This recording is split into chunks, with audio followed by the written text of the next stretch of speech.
It was the Euros in 2004. The whole of Christchurch Road was flooded with fans. Yeah. Two of the lads were out front having an argument with a group of guys. I went out to try and defuse the situation, and then as I bought them and I turned, I got hit on the head with the back of a bottle. I turned, I smacked the guy, knocked him out. The rest of the lads turned up. It was just hell. Everything erupted. He was a big scary dude, this Chechen guy, a friend of mine. He was locking the door and they came at us and they had big 4x4s. Hit him on the head.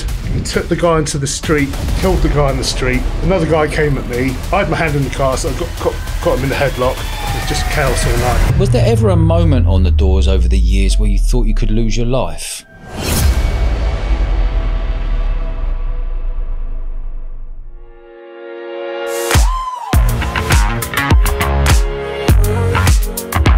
Steve, welcome to the show, mate. Hello, Dodge. Nice to meet you. Thank you. Thank you for having me here. This is a pleasure. The last time I saw you, we were training at a friend of ours, Craig's gym, in lockdown. Yes. We're having a few training sessions. That's right. That's talking right. About talking about stuff. Yeah. Getting some inspiration. It was, man. It was. Yeah. Well, roll on. We're now 2024. Let's roll all the way back, Steve. Where did you grow up, and how did you end up becoming a doorman for over 30 years? Jeez, I don't know how that happened. I'm not. By nature, I'm not a scrapper. I was just from my mum, like a normal person, whatever normal is. Yeah. I wasn't a scrapper. I was just always in the gyms. I just started at the gyms when I was like I saw Rocky IV in 1985, so I was 14. I snuck my Christmas money out to Argos to buy my first set of dumbbells. My mum didn't want me to, but I had to. It was just, I don't know, and I just started training. And then I got offered a job at the academy when I was 17. I wasn't even 18. To come and work, it was £10 an hour, cash.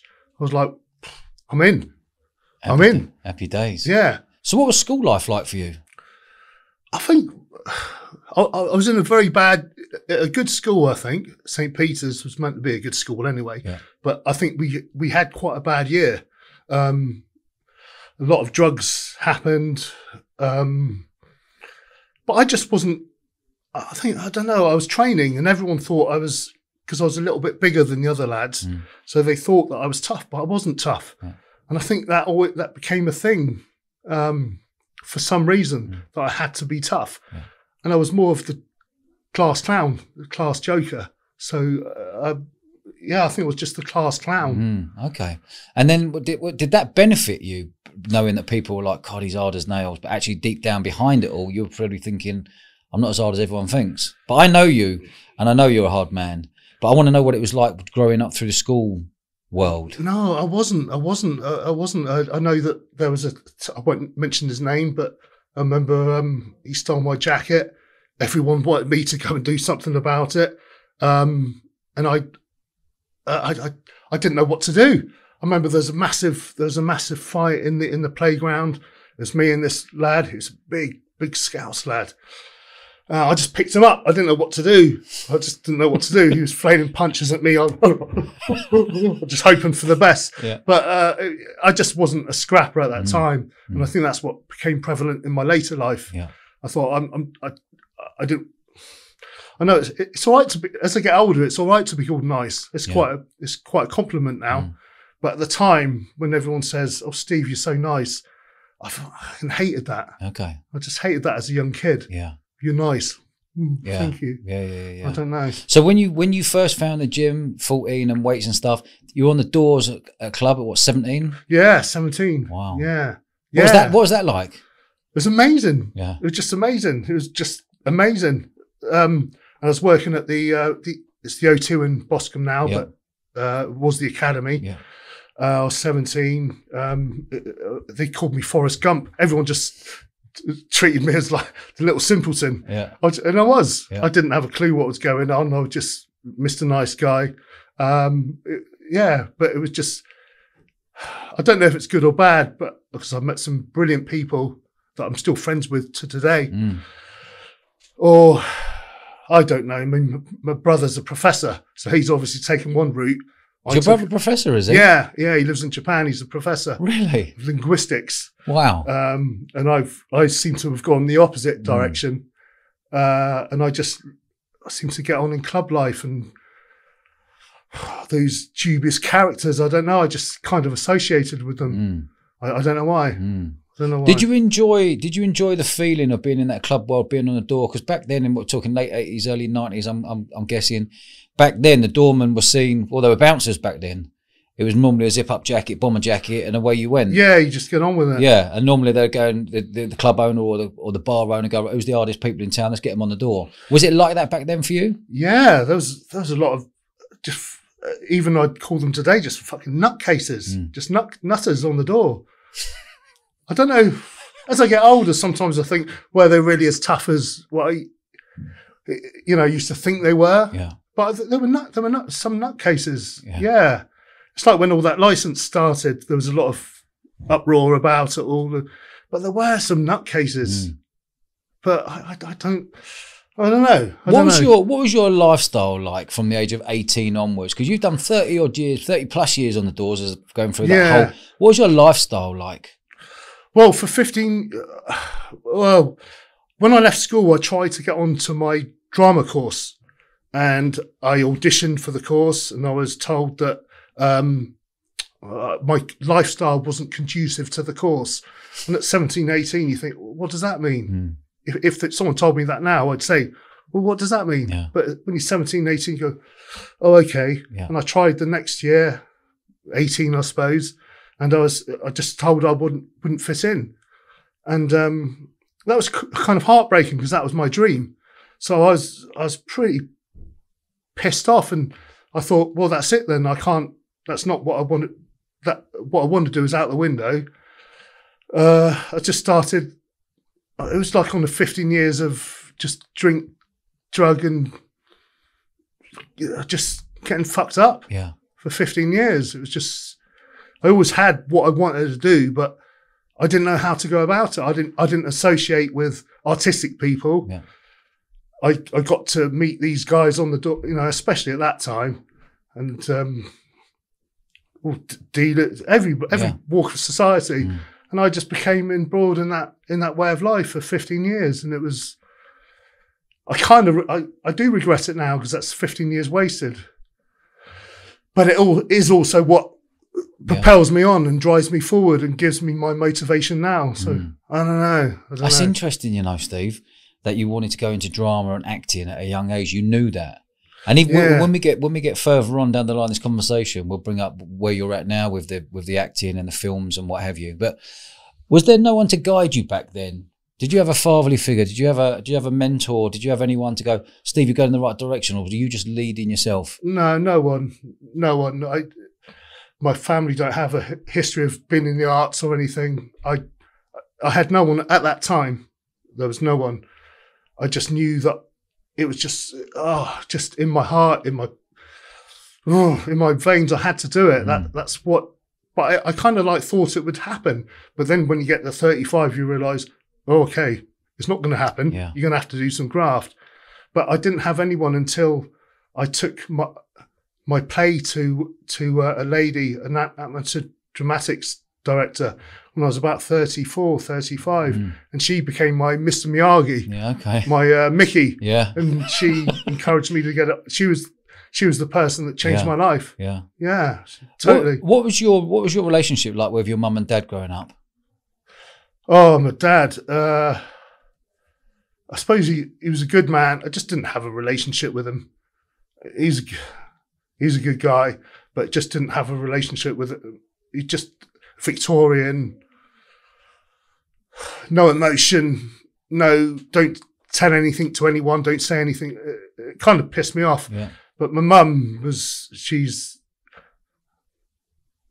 just the greatest living human you could have. Not in a way that she says, yes, you should go for your dreams. Yeah. She was the antidote to that. She was like, I'd take her along sometimes to boxing classes I was training in, and why are you pushing yourself so hard, Stephen? Let's go and have a cup of tea. Or why am I right? And she was the person that see all the work I was doing on the films, and why are you working so? Let's have a cup of tea. Yeah. She's just a nice. Is she still lady. with us today? No, she died 3 weeks ago. Oh, sorry, mate. Yeah, 3 weeks ago she died. Okay. What was her name? Winifred, but her name, but she liked to be called Frida. And she was just the best woman.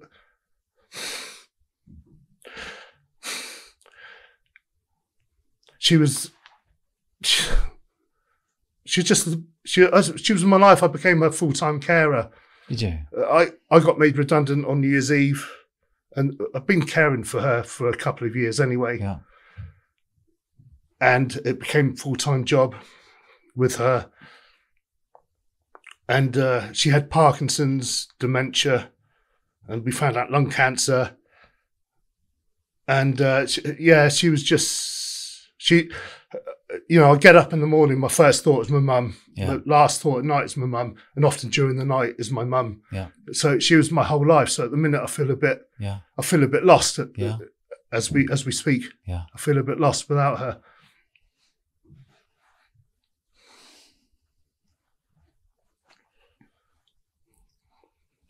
What was life like on that 15 years when you were going on a bender of drink, drugs and partying and door work? Well, I didn't really. I thought, because I'm friends with my friends and I was a care worker at the time, I thought I was a nice person. So I didn't have any consequences. I thought, well, I'm a nice person. What I'm doing can't be bad. But of course, when you're living with people over that time, they're the ones that suffer the consequences. So looking back, I was extremely selfish. I was completely selfish. But it was just, I didn't know how to, I wanted to make feature films, but I didn't know how. I didn't have any money. I didn't have any training. I didn't know how. I've been obsessed with film since I was a kid, like really obsessed with films. I wanted to make feature films, but I didn't know how. So I was like, I kind of like put it off, something like you put to the back of your mind. Yeah. It's going to happen. I want it to happen, so it's going to happen. But then, as I said before, I got to 35 and I thought, I've got to start fucking doing some graft. Yeah. I've got to start doing something about this. It's not just going to happen. I don't look like Brad Pitt. I don't act like Anthony Hopkins. Yeah. So I'm going to have to be doing some graft here. So I'm going to have to change my life around. But yeah, I was a bit. I regret hurting the people I was with at that time, very much. Not in a physical. I wasn't like evil or anything. Yeah. But I was careless and thoughtless and selfish. Did you find that it started to spiral out of control? Yeah. And how long in those 15 years when you realised, thinking, I'm getting out of control here? Because one, you're a big human being. You're a big, strong man. And if there's booze and I get magic cocaine and what else is thrown in the mix? Roids. Everything thrown in the mix. How did that make your mind feel at times? Well, I think it's my last film in 2017. I was going through my divorce. I was working full time. I was making the feature film. And I remember the hottest day of the year, I had to move my mum out of her home by myself because my sister's disabled. My brother lives in Japan, so it's down to me, which I'm not moaning about. I'm just saying it was. And that was one of the hardest days of my life. And it just all built up. And I was taking loads of cocaine and drinking. I was functioning. I was filming a film, but I was cocaining every day. I was drinking every day, and it led to my heart attack.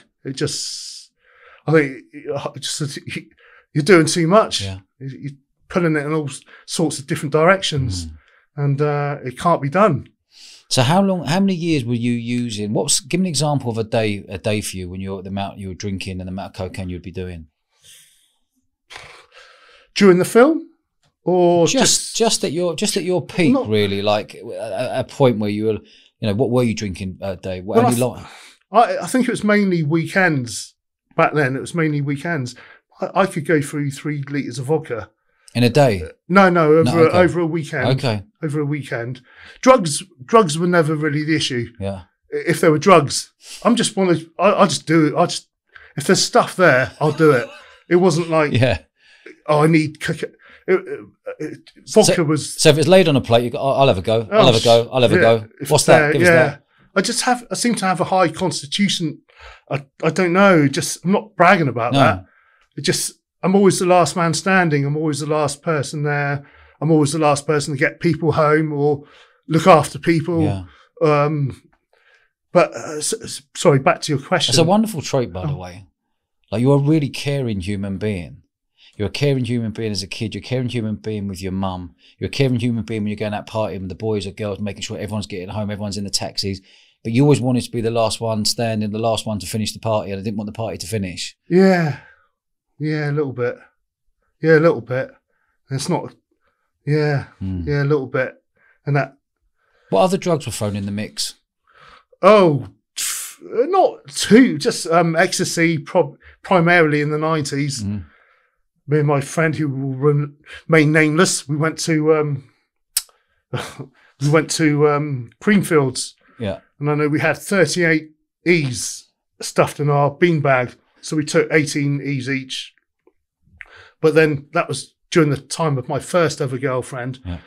And the next week I had an interview with the Met in London. And I was driving up again. I had this beanbag I don't know if anyone's ever been to the Met or had an interview at the Met. Yeah. You have to drive up this like half-mile, just little alley, so they can see you. And they got dogs, and I saw the dogs. And then I just got up to the front, and I just reversed back. And where's he going? And I thought, what is in this beanbag? I don't know what's in the beanbag, but just ecstasy. What did you do with those pills? We took them, we consumed them all. And we were the last people to leave Creamfields. And I was driving a Scooby-Doo van. I had a Scooby-Doo van, do you remember those? Yes. I drove home about 40 miles an hour. So it's like 40 miles an hour. Watching every time a police car went past, I thought, well, that's good, because they haven't. And we stopped off at a little chef, and my friend was trying to open a little milk for his tea. Forget about the milk. But it was horrible. That was a horrible journey. It was horrible. Liverpool, Creamfields up in Liverpool? Yes. Yeah, okay. Yeah, driving back to Bournemouth. Okay, yeah. No sleep and 18 E's. It's not a pleasant experience. No. And I'm not proud Condone of that. it. Yeah, just what it was. Yeah. What was I want to still go back to the lifestyle you were living for those 15 years when you were using the most amount of drugs and booze while working the door. So give me an example of your day. Would it be gym, train, working?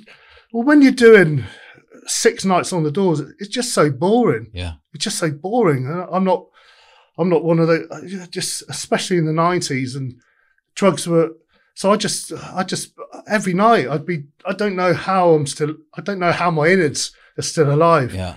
I mean, it was just so boring. So I'd be drinking most nights. Take whatever anyone had, anything, I'd take it. And I know I can't condone this, but it kind of made me a better doorman. Yeah. Because I was more in the mood. Yeah. If I had to stand there now 6 nights a week on a door, I'd be like a brain dead psychopath. Yeah. It was just. Yeah. I don't basically, because you're a really good character, and you're a bloody good doorman, and people. Go that far. You are. You're well known for that, and you know how to make people laugh. But there's also a side of you can switch if you need to. Did that switch if you need to, being such a strong? At peak, how heavy were you in stone? Oh, probably not. It's probably. Well, it doesn't matter what good quality you're in, but I was probably about 18.5 stone. And my friend over there, he said to me one day, he said, "Steve, you're fat." And I didn't think I was fat because I was training. So I wasn't just, he said, "You're fat." And I looked at him, I said, "I'm not fat, Craig. What are you talking about, you idiot?" He said, "You are, you're fat." I thought, oh, yeah, I was fat. And I've never been like a monster bodybuilder or no, but you're extremely strong, like ridiculously strong. That's what you're known to be. Extremely strong. I like training for strength. And I don't think you were ever fat. I think you were strong. Dodger was fat. Yeah, but I was a bit bulky. You're bulky. But Craig's in good nick. Yeah, Craig's got low body fat and he looks the part. He's annoying as well, isn't he? I ain't gonna tell you that to his face. So in your heyday, 6 days a week, daytime, gym, what sort of amount of steroids were you taking at peak? Oh, geez, I couldn't even give you an honest answer. Yeah. I couldn't even tell you. Probably a bit of Deca and Sus. So it depended on funds. Yeah. And I literally couldn't tell you. I was more interested in the drinking and drugs. Yeah. At that stage. I like to look back and think that I was training a lot, but I don't think I was. Okay. I don't think I was. I think it was more about, I don't know. It seems to go in troughs and Yeah. I'm like a fucking roller coaster. Yeah. It comes up in, I'm like, fuck it, I'm going to be mental for a little while. And then you go, whoa, Murphy, you're being mental. Yeah.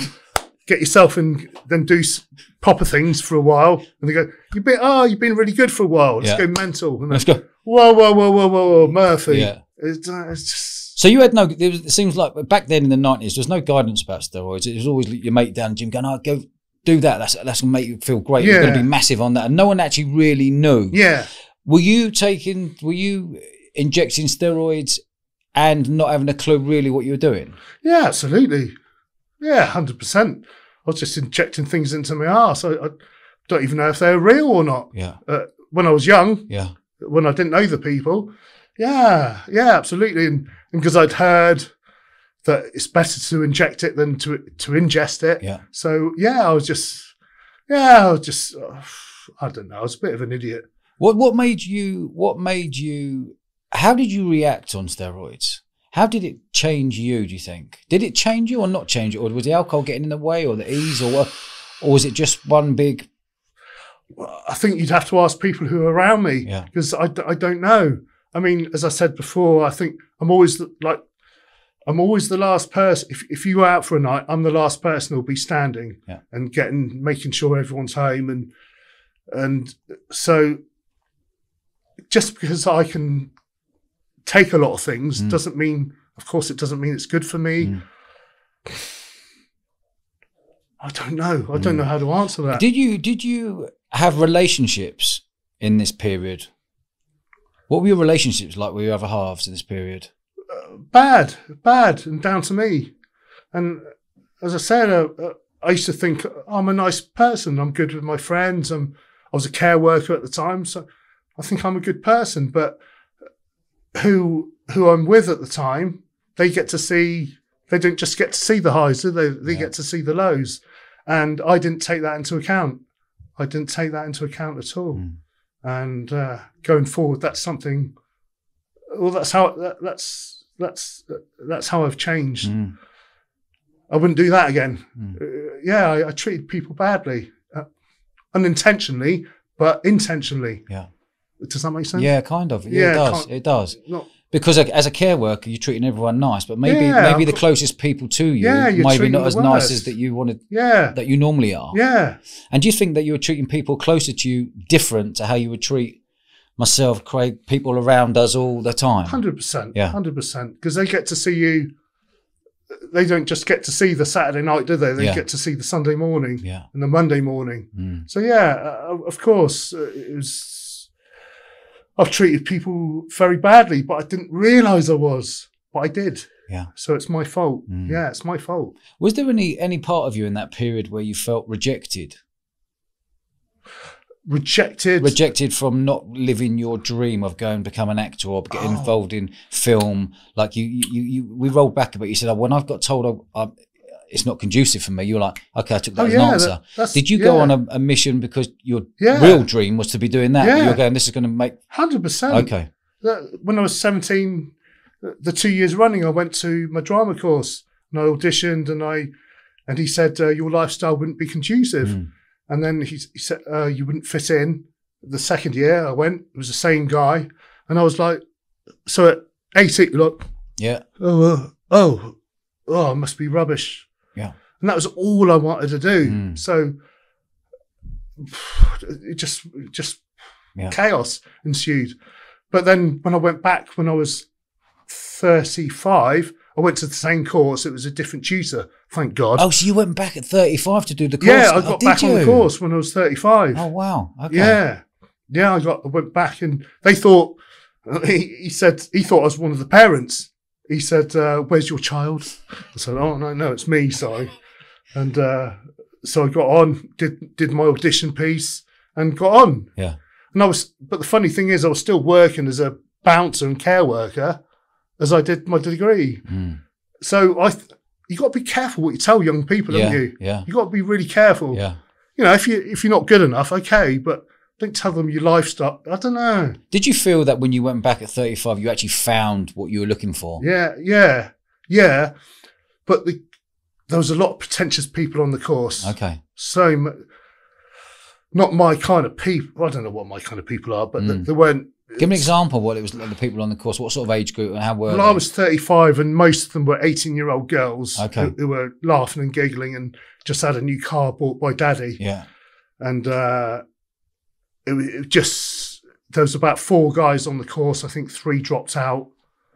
So I was literally dragging I thought this is my last chance. I was like literally dragging myself in there. I thought I had to get into the course because that it's not so much the degree that's given me it's the confidence, self-empowerment. isn't it? Yeah. It's the confidence. Yeah, as you say. And I thought, hang on, I can do this. Oh, it's not all smokes and mirrors. I can do this. Yeah.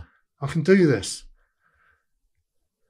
In that period, listen, you've been on the Doors for 30 years and we're going to some stories there. Was there ever a period on the Doors when it turned nasty? Yeah. It's funny. I was thinking about that today because it was the Euros in 2004. Okay. Like 20 years ago, obviously. Yeah. I don't know if you remember the Lytton Tree. I don't know what it's called now. Lytton Tree. Yeah. The whole of Christchurch Road was flooded with fans. Yeah. It was just 2 of us turned up. Excuse me. We had to try and monitor it. The rest of the lads turned up. It was just hell. Yeah. Everything erupted. It was just chaos all night. 2 of the lads were out front having an argument with a group of guys. I went out to try and defuse the situation to bring them in. And then as I brought them when I turned, I got hit on the head with the back of a bottle. I turned, I smacked the guy, knocked him out. I got arrested that night, which was bad. Was that because I was working as a care worker and that was my security license gone. That was everything went. But I got out of the cells the next day, and me and my friend, we'd just taken over. Do you remember the Highlander in Christchurch? No, what's that? It was a shitty old nightclub, the only nightclub in Christchurch, full of inbreds, full of fucking nutcases. And turned up there. I had my hand in the cast from where I hit the guy, but I had to turn up because we'd just taken over the door, me and my friend. There's some travellers in the pub. They had the tops off, so we said we got them out. That was fine. And the guy I was working with, my friend, he was a big Chechnyan guy. He was locking the door because there was a building site next door, which was annoying, and they had big 4x4s, and they came at us. Hit him on the head. He got up. He took the guy into the street. He was a big, scary dude, this Chechnyan guy, a friend of mine. Killed the guy in the street. Another guy came at me. I had my hand in the car, so I got him in the headlock. Just started fucking hitting him with my left. Got arrested again, so it's twice in 2 days. That's not good when you're married. Yeah, it's not going to help, is it? They don't want to. They don't want to. So that wasn't good. Yeah. Arrested twice in 2 days isn't good. Bloody hell. And was there ever a moment on the Doors over the years where you thought you could lose your life? Always.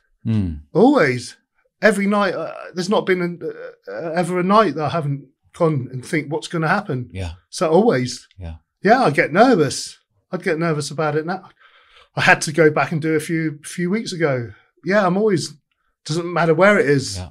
Could be in London or a little... Yeah. Something could just kick off. Who knows? Yeah. Who knows who you're gonna? Yeah. So always, I'm always scared. But you've got a really nice way about you to diffuse everything possible. Have you always been like that? Yeah, I think so because I've only got more I think I've always been able to mix with different classes of society. Yeah. Society. Yeah, of course. Whether it's CEO, whether it's a cleaner, whether it's Yeah, whatever, everyone's I the talk same the in same. our world. Yeah. I talk the same to people. I would just have a laugh, just be nice to people. And it's only as I get older, I think I get more standing up for myself the more I get older. Okay. And other people, not just myself, other people. I think, no, that's not right. That's not right. Before I used to brush it off just with humour, but now as I get older, it's like, no, that's not right. Yeah. That's not right. We should challenge that. What do you prefer working in? Do you prefer working in the clubs or in the pubs and boozers? It depends. I was so fortunate to work in the first 8 years, work with the same kind of team, same people, my friends. Are they still friends today? Oh, yeah, went out with him. My best friend, Gavin. Yeah. Yeah, Gavin. And yeah, just beautiful. He's like the, Yeah. I'm like the, whoa. I can like trying to diffuse us, go, whoa, come on. Okay, come. And Gavin's in the corner taking his tie off, taking his jacket off, rolling up his, he's like old school. Yeah. I don't know. And then he just goes, So, yeah, he's my best friend to today. Did you know when you were working with Gavin, he would always have your back? Yeah, 100%. So you know if you're looking one way, the eyes would be there looking every other angle. Yeah. He's an exceptional friend. Is there any dorm you've come across who you've gone, okay, no, he's another level. He's a hard human being? Well, 2 minutes, usually the other way. You think, why the hell are you doing this? And how the hell are you getting away with this? Yeah. Why are you getting away with the amount of effort I'm putting into my job? Why are you getting away with? I know that if something happened, you would just be. They'd be off skis. You'd be gone. Okay. So it's more the other way. Not really to. No. Oh, apart from the Chechen guy I said about the Highlander, he was a tough. Is he still about, the Chechen guy? Yeah. Do you want Yeah. Yeah, Milo. Oh, okay. Milo. Okay. Yeah, and Tough man. Yeah, very. Yeah, very, very, very, very. Yeah. Yeah, very, very tough. Did you ever carry at work? Did you ever have to carry anything? Or I didn't want to carry anything. Gavin did. Yeah. Okay. Gavin did. I didn't. Yeah. I didn't. I was pretty lucky. I was always working with Gavin or Milo. I was working with tough guys. Yeah. I knew I just had to use I could try and use my mouth. Yeah. Nah, not really. I was just interested in having a good time, getting on with people. And would you drink alcohol at work? All the time. All the time. But would Every you have to hide that from the boss? Yes. So how would you be drinking it? Pretend it's just a Coke? Well, with not vodka in it, or? Not in the night. They didn't really care. Okay. Didn't really care. And then I used to hide it in a Lucozade bottle, but I think everyone knew. I just don't think. I don't know. No one. How did you see nightclubs changing from the 90s into the 2000s, 2010s? How have you seen it over the last 30 years? How would you explain it? It's quite astonishing, isn't it? I mean, I went with someone for food into Bournemouth. I hadn't been in Bournemouth for a long time, but like in the late 90s, early noughties, it was rammed. It was like a zoo. It was chaos. 6 nightclubs. It was just madness, wasn't it? It was a sea of people. Yeah. It was incredible. Yeah. It was, and now that's gone. I don't understand. It was immense. It was crazy. Do you know there was 1,500 nightclubs in the UK before COVID hit? Now, as we sit today, there's less than 500. Yeah, that's crazy. And there's more and more closing every single week. Yeah, that's crazy. The whole British culture of nightclubs is gone. Yeah. Sad, isn't it? Yeah, it's crazy. How have you seen doorman change from the 90s, 80s, 90s to where we're at now? Because I walk down the streets and you clock a couple of doormen and there's someone on, there's a young kid who's 19 who's like 9 stone wet through. Well, like, it's all changed completely. Well, Dodge, you can never judge a book by its cover. It's very true. It's very true. But I know what you mean. Yeah. I know what you mean. But I think that was the same at the time. It was just I happened to be lucky to work with my friends. But yeah, I mean, as soon as I start working, some guy brings out a pencil pad and the thing. I thought, oh, fuck me. Jesus Christ. What, he's recording what's going on? Yeah. Oh, come on. Jesus. I just need to know, are you going to be there Yeah. if it kicks off? Yeah. That's all I need to know. Yeah. I don't need to know if you mark the fire exits and Yeah. who's working tonight. How do you feel? How do you feel when you're working with a couple of lads who you know will definitely not have your back, and you also know that hardly do anything, make any damage if it did kick off? Well, there's nothing you can do when you're at the time. Yeah. Maybe they think the same about me. Who knows? I wouldn't have thought so. But who knows? Yeah, okay. Who knows? Who knows what they think? But you're there at the time. As again, relating back to what I said, as I get older, I seem to. It's weird. It's probably physically I can do less, but mentally I think, oh, fuck, I just don't care. Yeah. I just don't care. I don't. Oh, I'm with a numpty. Okay, I don't care. Yeah, okay. But yeah, if I were like 20 years ago, I think, God, why am I with this guy? Yeah, okay. Why is he getting paid the same as me? Yeah, okay. And I know he's going to run off. Yeah. You know. Was there a period? When did you? How old are you when you hit rock bottom to say, I've got to stop boozing and taking this amount of drugs? Heart attack. How old were you in a heart attack? 42, 44. So where were you when you had a heart attack, and why did you have a heart attack? I was making my last feature film, Relentless. I was working full time, going through the divorce. Had to move my mum out of her house it was just, I was taking cocaine, I was every day drinking and cocaine. And it just got, I think it just got too much. I was in Little Down Gym. I was training, and then after the session, it felt like someone had sat on my chest, like an elephant. Well, that's a bit weird. I thought I just trained hard. And I was driving to my mum's. I was getting tired and wheezy, as if I smoked like Doc Cotton. Yeah. And I don't smoke. Got to my mum's. I was eating some food. She was watching Emmerdale. I started slipping off my chair. I didn't want to interrupt Emmerdale because she'd be annoyed if you interrupt Emmerdale. So I went in the other room. I was on all fours and my head was spinning.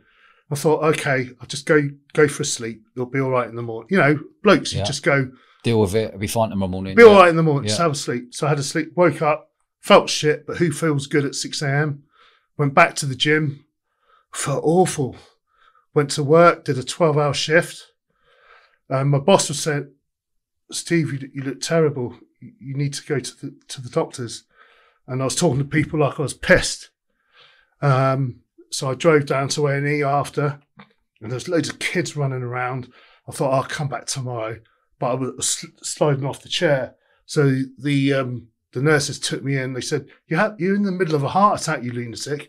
And they operated on me there and then. But I kind of knew I was having a heart attack. I knew it. But I thought the way I'd been living my life, I thought I deserved it. It was like a self-destruction. I just thought, I deserve it. I deserve it. I deserve to have a heart attack. And I was prepared. When they said that you're having a heart attack, I thought, yeah, I know. It was just like, I deserve this. I deserve this, and I should have one. And if I make it, okay. So yeah, it was weird. It was weird. Wow. It was weird. It was a silly time. Were you at that time then when you have a heart attack? Were you at a period where did you didn't care about your own life? No, not at that point. It was just the only thing I cared was my mum, but it was just before she really got ill, and I was selfish. I was being selfish. I was thinking, no, I deserve this. I deserve this. If this happens, this is the way it's meant to be. This is how I've lived. This is how I've treated myself. This is it. This is it. Wow. So yeah, I was like, yeah, my head felt like it was going to blow off my head. Well, yeah, it was bizarre. How long did they operate on you for? Oh, I don't know. Were you out? Or no, you were still. It was bizarre. They all came out the woodwork, whisked me in. They took me up to the theatre, and then I said, "So when are they going to operate on me?" And they said, we're doing it now. And they were fitting 3 stents when I was talking to them. I didn't realise. I just thought, oh, I deserve this. Real hatred for yourself. Yeah. You know, hatred for yourself. Yeah, I didn't like myself too much. Why didn't you like yourself?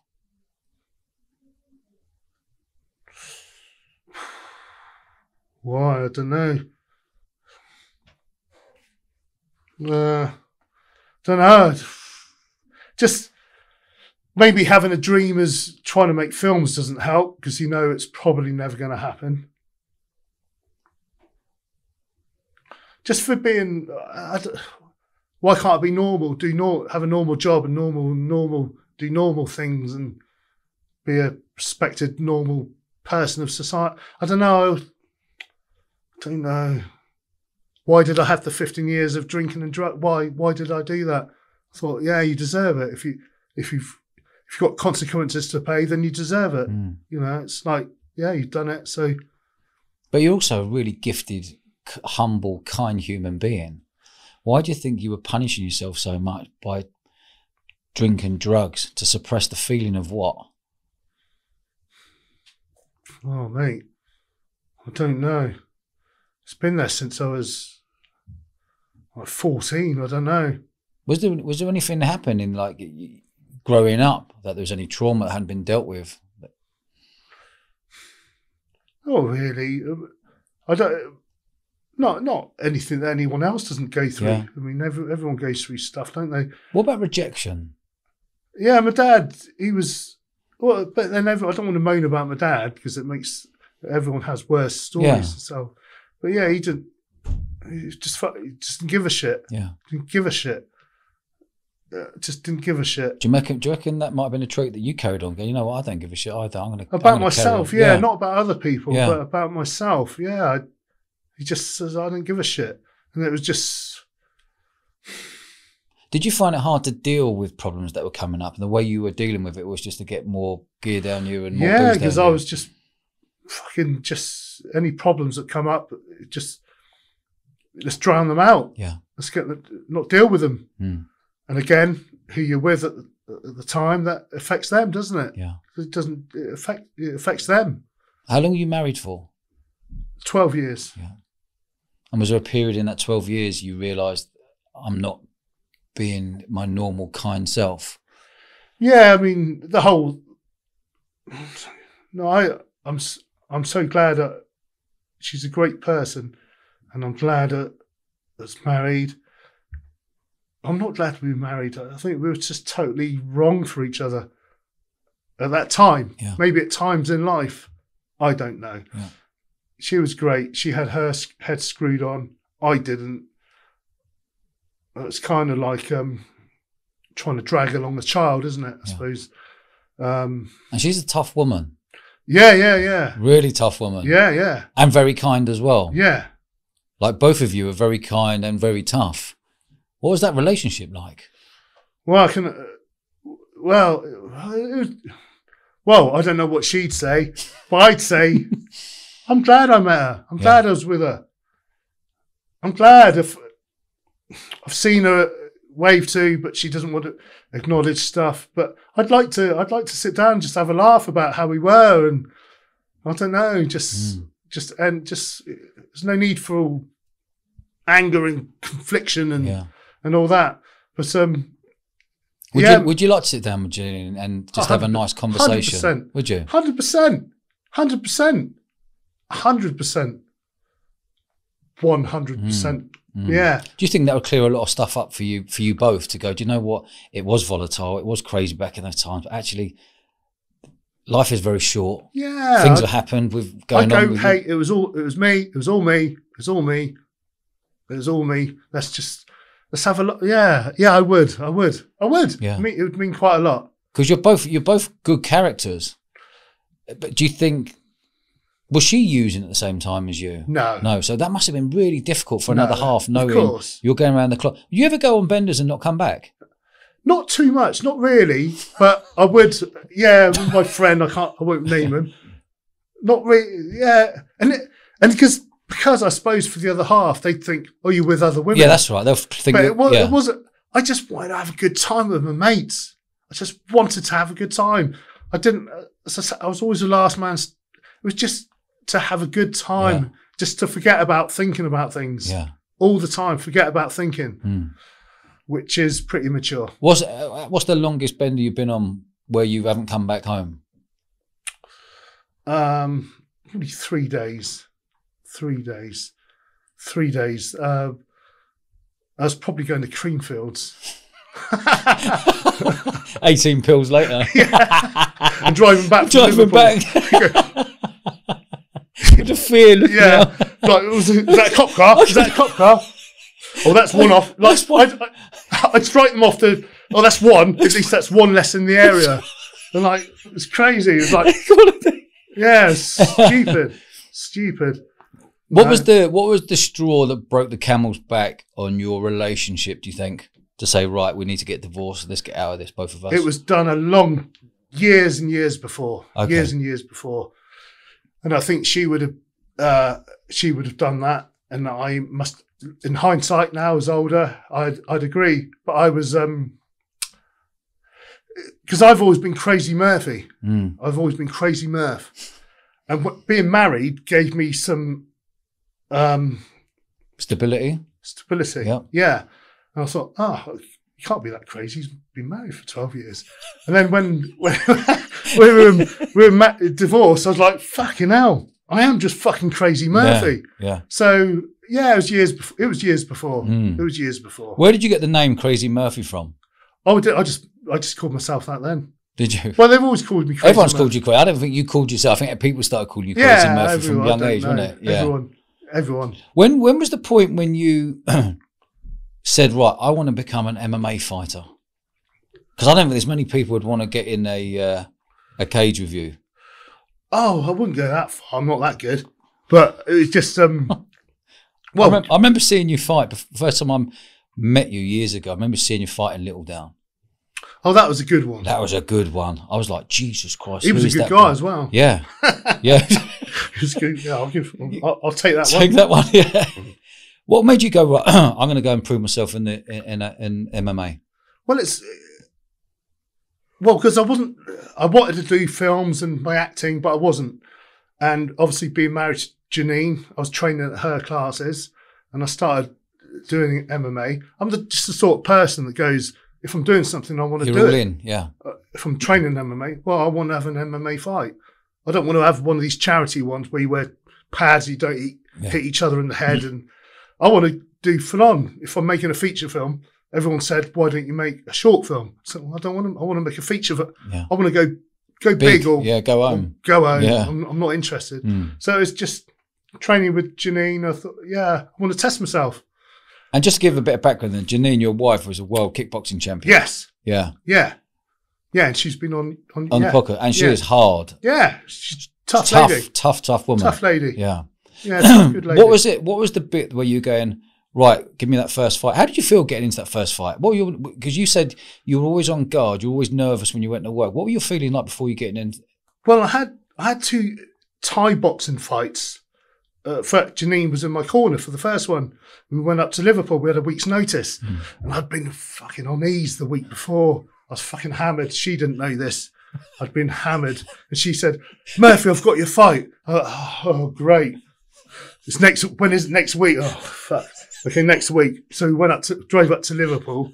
The guy's 6 foot. He looks like Sloth out the Goonies. Yeah, he's 6'4". He's got a face like that. It's his 10th fight. It's my first fight. But it was top of the bill. Not that I was top of the bill, that he was top of the bill. And it went the distance. It was good. I really enjoyed it. Yeah. It was good. I did a really good fight. You won? No, he won. He won, okay. I think it should have been a draw. Yeah. Anyway. Yeah. But he won. But it was a good fight. And then after that, I got into MMA. And that I had an MMA fight with the first guy in Bournemouth. That was just a technical knockout. That was a great knockout. Oh, were you there? Oh, you could dodge. And then the second one at Little Down, And he was a good guy because he was from Cage Rage. I don't know if. Yeah. And what was his name? Do you remember his name? Mark Buchanan. Yeah. Okay. Yeah, that was good. And so he had a reputation. yeah, he had a bit of a reputation. It wasn't. I'm not saying I thought Brandy Couture. Yeah. But it was, for me, it was good, and I enjoyed it. Yeah, it was just testing myself. I even before I went into that Mark Buchanan fight, I touched the floor at Little Down, a bit like Russell Crowe does in Gladiator. You know, when he at the beginning of the film he picks up. I thought, because I didn't know if I was panicking or I was elated or I didn't know what I was feeling. So I just touched the floor to ground yourself. Yeah. And I thought, and I said, no matter what happens in 15 minutes, it's going to be over. So just go out and do your best. It's going to be over, isn't it? Mm. So yeah, it was great. That was amazing. Who else? I remember Lee Cutler. Oh God, he was a good fighter. Oh, he's brilliant. He was brilliant. He was on the same card. Yes, we mostly have been. Yeah. Yeah, he's great. What's he doing these days? He's doing VW vans. Yeah, he's doing the solar knocking panels. them all up. And yeah, he's doing the solar panels. That's right. If you need a coach. Yeah, Lee Cutler. Yeah. Good fighter. Yeah, he's great. He's great. What was your move? How old were you when you first had your MMA fight? 31. 31. And what about the second? And then what year did you then say, do you know what? I really want to take my acting career. I want to get more into films. How old were you then? About 35. 35, okay. Yeah, about 35. And name some of the feature films that you've created. Did Doorway. I auditioned for New York Film Academy. Yeah. Went up to London, auditioned for New York Film Academy, and they gave me a scholarship to go to New York. Did they? Brilliant. But I had to raise the money to live there for a year. I got a scholarship for the course, but not to live there. Yeah. So I bought a taxi so I could work around the clock and make money. I entered a cage fight, and that's when I broke my leg. Mm. So that dream was out. And it was Janine, in fact, she said, well, why don't you make Doorways yourself? You play. I thought, oh, yeah. So I hired a professional cameraman, hired a professional sound man, just kind of got on with it. I didn't know, just a love of film. I love film. So but I didn't know what I was doing. Mm. And we just got on with it and filmed it and did it. And it was called Doorways. Doorways, and yeah. What was it about? It's about, well, I did, originally I did it as a play at the old Winchester in Bournemouth. I don't know if you remember that. Yeah, I do. Staged it there. It was a two-man play, and it's about an older guy, an older bouncer playing me, and the younger one played by Johnny Ciardini. And it was just about life on the door. And I suppose both characters are me. They're coming from being a young, naive doorman to the old gnarly one that you meet. So it's just about life and everything you go through on the door and the psychology of it. Well, trying to be. I don't know. I don't know if I achieved that, but that's what I was trying to do. And then, and I sold my taxi. We made the film. Just did it on no budget. No budget. Literally no budget. No budget at all. Yeah. So how does the film work? How business work then? So you would write it. Is that what you did? You would write the play. Yeah. And how long would that feature film last for? Sorry. Like, I mean, like if you're filming it, is it like 15 minutes or is it 10 minutes? Or is it an hour and a half? They're What was it? Hour and a half, 2 hour films. All three of them. Okay. Yeah, as I said before, Dodge, I don't want to do short films. Yeah, you got to go big or go home. Yeah. It's got to be a feature film. So how do you then take what you're talented at? How do you then take this to the next level? What are you looking for? Is it investment? Is it a door opening? You know, we've had Terry Stone on the podcast, obviously, Rise of a Foot Soldier and what have you. And he knows that business inside out. Is that something that someone like that could help you? Of course. What could you bring to the table for someone like that? Is that have you got a play that you put in front of them and say, take a look at that, I think we could do something with this? I write scripts as a hobby. Okay. I mean, that's the best part of the whole process. I don't need anyone. I can just go down the beach. I was sitting down the beach this morning, thinking about coming on here with you, and I was just writing ideas for the next script. So I can write all the time. I require no one for that. Yeah. But putting it into process, that's when you got to start collaborating. Yeah. That's the hard part. So, I mean, just with Doorways, I did that and did My Save the same as that. Which was the second one? And My Saviour. My Saviour. What was Yeah. that about? It's quite dark, Dodge. Is it? Go on. Quite dark. Go on. Wow. Wow, it is quite dark. Now I think about it. He's I wanted to take the old like Clint Eastwood films, like the hero, they ride into town, they clean up the town, they rescue everyone, everyone's all right. So it literally, the first scene in the film is literally me walking into town, and you think this guy's going to solve the problems, but then he turns out to be a serial abyss. Yeah. So he's a dark, and he's trying to manipulate this woman who's just lost her family through divorce. So he's manipulating. Okay. So it's just, I just wanted to take where this hero story goes. Yeah. Because that's always boring to me. Yeah. The hero story. Yeah. And just pull the rug. And then throw from underneath. something. Yeah, okay. and just throw it something different that you're not expecting. Yeah. And do you get pure enjoyment writing films? Yeah. Is that your thing? You go, I've got my own ideas. I can just keep writing all day long. If you were paid to write, would that be your dream job? I don't know, because I always wanted to be an actor. Yeah. But I only started doing all this other shit because I knew no one, as I said before, I don't look like Brad Pitt. Yeah. I don't act like Anthony Hopkins. Yeah. I'm going to have to make my own way. Okay. I'm going to have to do it myself. So I'm going to have to write myself. I'm going to have to make it myself to show people what I can do. Otherwise, sorry, what was your question? I don't know, but I'm enjoying the conversation. I'm enjoying it. So your dream, if you were to say, right, if I was to wave a magic wand today, Steve, Crazy Murph was like, what's your dream job right now that if you could get paid to do for the next 20 odd years, what would it be? Write and direct. Okay. Write and direct. And do you feel that you've got a really good gift in that? Because I hear from other people that you have. I think so. But who knows? That's up to other people. Okay. That's not for me to say, is it? Yeah.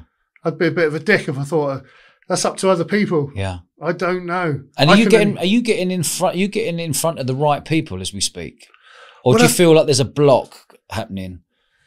There's a well, same for anyone, not just for me. Yeah. Just trying to get your stuff out there, isn't it? Yeah. I went to Cannes.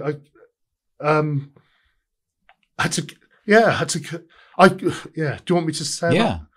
that? I don't know why, but they hire me to work at security for the Rain Dance Festival at Cannes. Yeah. I don't know why they don't hire a French guy. Yeah. Be a lot cheaper and easier for me. I don't know why. But they fly me out. So I'm there. I'm living in the villa. So in the daytime, I go down to Cannes and I try to flog the film. And it's like, I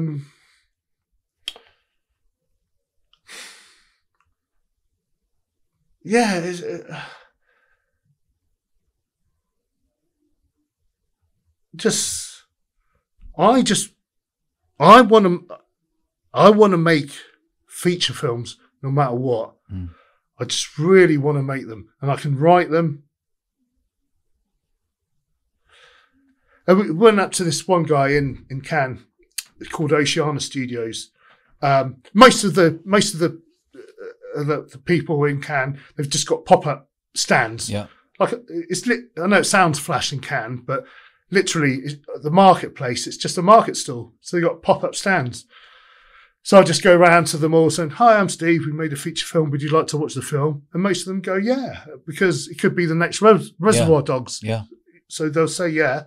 And there's one stand it was a big stand. They had leather seats. It was like J.R. Ewing. It was like J.R. Ewing. Yeah, it was like, I thought, shall I go? I thought, yeah, fuck it. Yeah. I said, hey, this big American guy sat there. I said, "Hey, I'm Steve. We made a feature film. Would you like to watch? Would you like to watch it?" He went, "Who's in it?" I said, "Well, no one." "How much money does it cost?" I told him the budget. He said, "We only make multi-billion-pound films." Okay. I said, "Well, would you just watch the trailer on my phone?" He said. And he watched it, and then for the first time he sat back and he went, "That looks like a multi-million-pound film." Is that right? Yeah. It was just, he said, "I can't do anything for you." Yeah. He said, "We work with Brad Pitt and stuff. Yeah. We can't do anything. But he said that, yeah, it was just, Oh, nice feeling for yeah, you. yeah. It was just a nice But feeling. that's the little big up you need. Yeah, yeah. Now, if you can get that in front of the right faces, Exactly. you know, I think I can help. Oh, I think I can help to just put it in the right face. I know nothing about films. I don't watch films. Don't watch TV. I've watched a couple of films. naughty boy. Yeah. The Business and a few other naughty ones. But I don't watch, I'm not a film watcher, but I know people in the industry and that we could throw something to them. Just tell them, look, they'll give me an honest opinion. They go, Dodge, not for me, mate. I like it, but I know someone who knows someone who might be able to have a look at this. Yeah. You know? Fantastic. Yeah. Thank Okay. you. Okay. Yeah, thanks, mate. Did you ever experience depression? Yeah. Yeah. I don't, I mean, who knows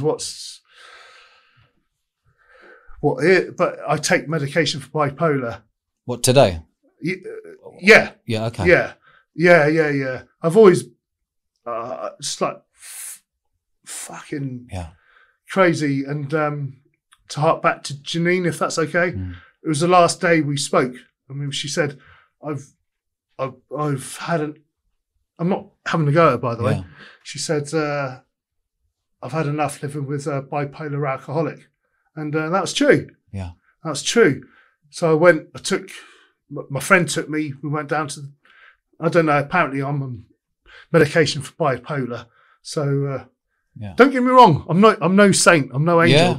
but things are better. Yeah. Things are better. And what does someone give you to know that you're bipolar? How does someone know you're bipolar? Are you telling them, listen, I'm either high or I'm low?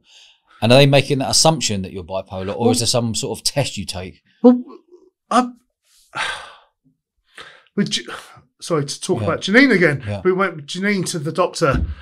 He said, look, I'm having mental problems. I'm having severe mental problems. And he was a guy, he was ticking off a 1 to 10 on a list. He wasn't even looking me in the eye.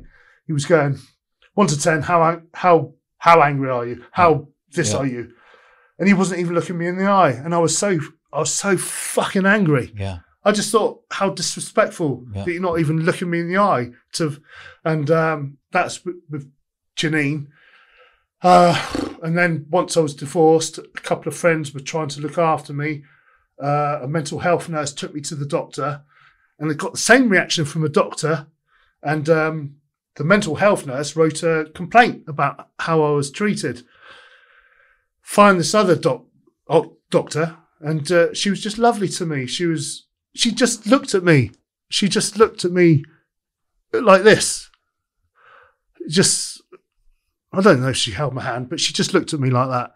And she just understood. And she said, how have you been living so long without this? Yeah.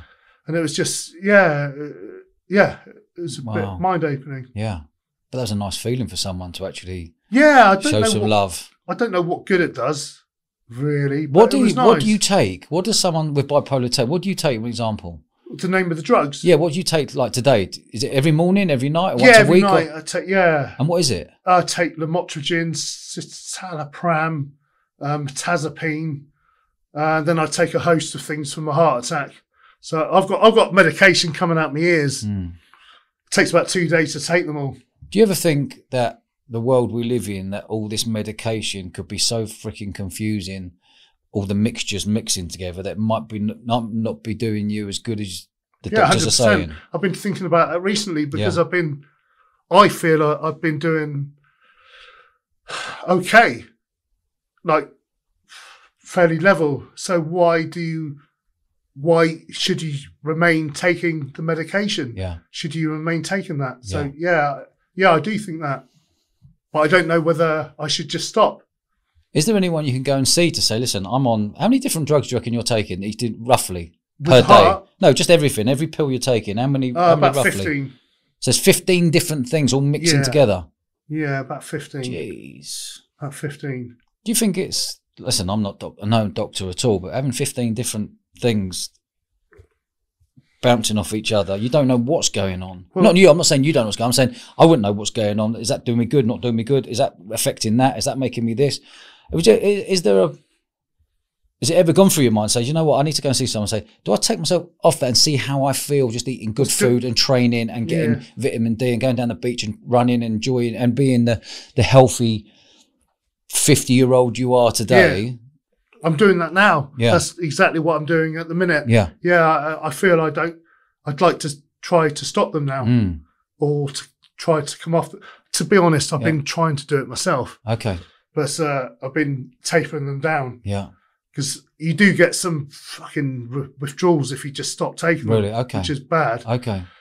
It makes you go a bit weird. Yeah. So, yeah, I've been doing it myself. Yeah. But, yeah, I've kind of taken, I don't know if I should do that, but I've been kind of taking charge of them myself. Yeah. Well, I know how I feel. I'm I'm quite honest with myself now. I'm honest with how I treat other people, Are you still boozing and using cocaine? I'm no angel. No cocaine. Okay, just I have a booze. drink occasionally. Okay. Yeah. You're happy with that? Yeah, occasionally. Yeah. Only beer. Yeah. Yeah. No drugs. Mm. No drugs. What's your life like today? Are you happy as we sit today? I'd say, God, my mum died 3 weeks ago, and then I was trying to think about this very question. So some days it's like, this is the worst time of my life, but I'm actually feeling the most confident and most positive about my life for the future. Yeah. We've just made the best film that I've been involved with, that I've made. And I think we've got a real shot. May not have, probably won't have, but I think we have, just from the professionalism of it.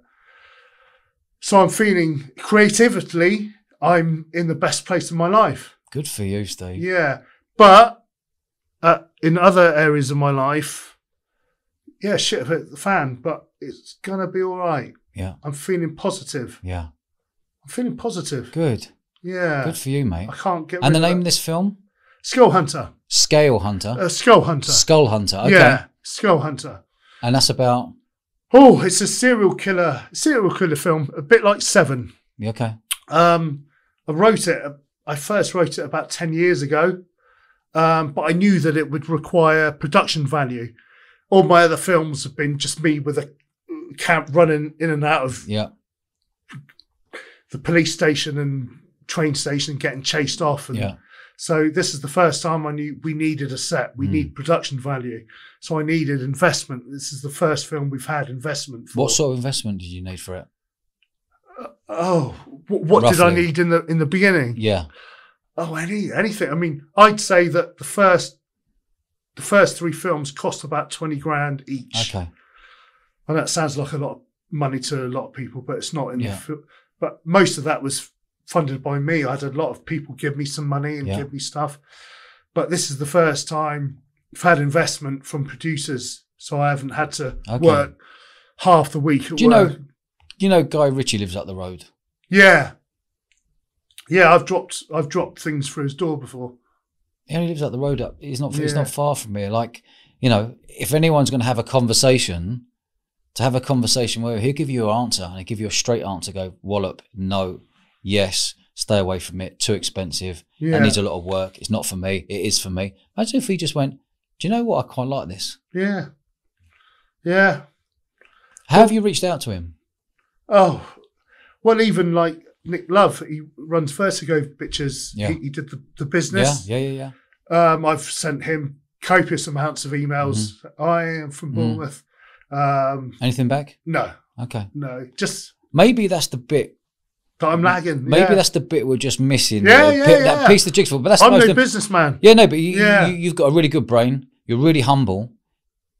You're really creative. You just need someone to open the door. Yeah. All you want is an answer. Yeah. Even if someone said, no, it ain't for me, that'd make you feel good. To go, yeah, okay, I understand that. I just like people telling you stuff. Yeah. Steve, this has been fascinating. Yeah, it's been brilliant. Thank you. Yeah. I've really, really enjoyed this. Thanks, mate.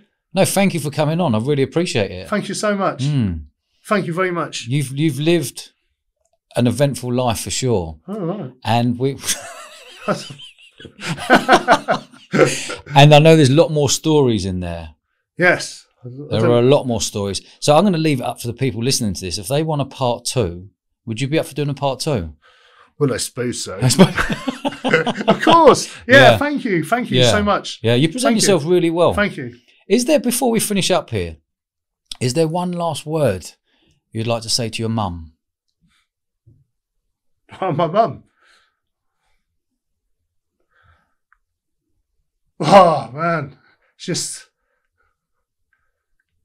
My mum, I always think of like my mum as a comedian. Because I had all these crazy people coming back all my life. This is Barry. He's just done 20 years for armed robbery. Oh, hello, Barry. Would you like a cup of tea? Or this is Dave. He's just for kidnapping. Oh, hello, Dave. Would you like? Just my mum just accepted. Yeah. Acceptance. Yeah. Accept Lovely. people for what they are. Lovely. Don't judge. Yeah. What a nice gift. Don't judge. Don't judge. That's a powerful gift. Non-judgment. Steve, I've loved this, mate. Yeah, thanks, man. And I hope people want a part 2 because there's a lot more stories in there. Yeah, there's loads. Yeah, thanks, man. Quality. Cheers, buddy. You're a gentleman. Thank you. Good man, Steve. Thank you. Take care, mate. Dodge. Cheers, Thank mate. you. Hi, guys. I hope you enjoyed that as much as I did. Can you do us a favour and subscribe to the channel? It's totally free and it massively helps our show. Cheers, guys.